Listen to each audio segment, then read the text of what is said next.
Next Kaveri కూడా రాశారు కదా. సో లైక్ ఇది one of the eastern flowing river. So origin point వచ్చేసి తలకావేరి బ్రహ్మగిరి హిల్స్లో, వెస్టర్న్ ఘాట్స్లో. మా ఫైనల్గా ఇది కూడా మనకి బే ఆఫ్ బెంగాల్లో కలుస్తుంది. క్లియర్, బే ఆఫ్ బెంగాల్లో కలుస్తుంది.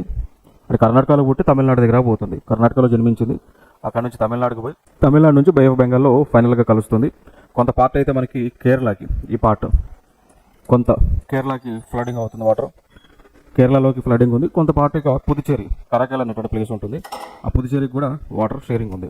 నెక్స్ట్ ఇదేమో కావేరీ రివర్ డిస్ప్యూట్ నడుస్తూ ఉంది. కావేరీ రివర్ అంటే కొన్ని నదులకు సంబంధించి డిస్ప్యూట్స్ ఉన్నాయి. కావేరీ నది వల్ల ఏ రాష్ట్రాల మధ్య ఇష్యూస్ ఉన్నాయన్నప్పుడు తమిళనాడు కర్ణాటకకి కావేరీ నదికి సంబంధించి, ఈ నది జలాల పంపకాలకు సంబంధించి గొడవలు ఉన్నాయి. కృష్ణా వాటర్కి సంబంధించి అంటే జనరల్గా ఇప్పుడు అన్ని రాష్ట్రాలకి గొడవలు ఉన్నాయి అన్నట్టు. మహారాష్ట్ర కర్ణాటక ఇష్యూసే ఉన్నాయి.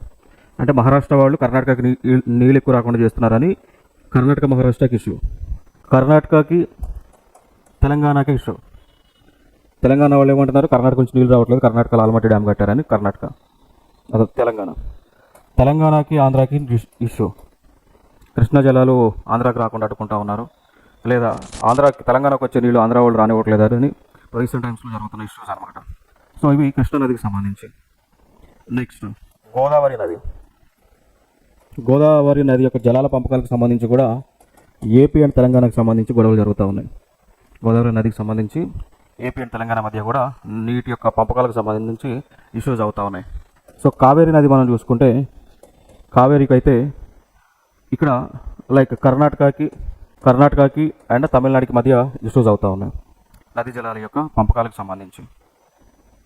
ఓకే, సో ఇట్లా ఒక్కొక్క నదికి సంబంధించి ఇష్యూస్ అయితే ఇండియాలో జరుగుతూ ఉన్నాయి.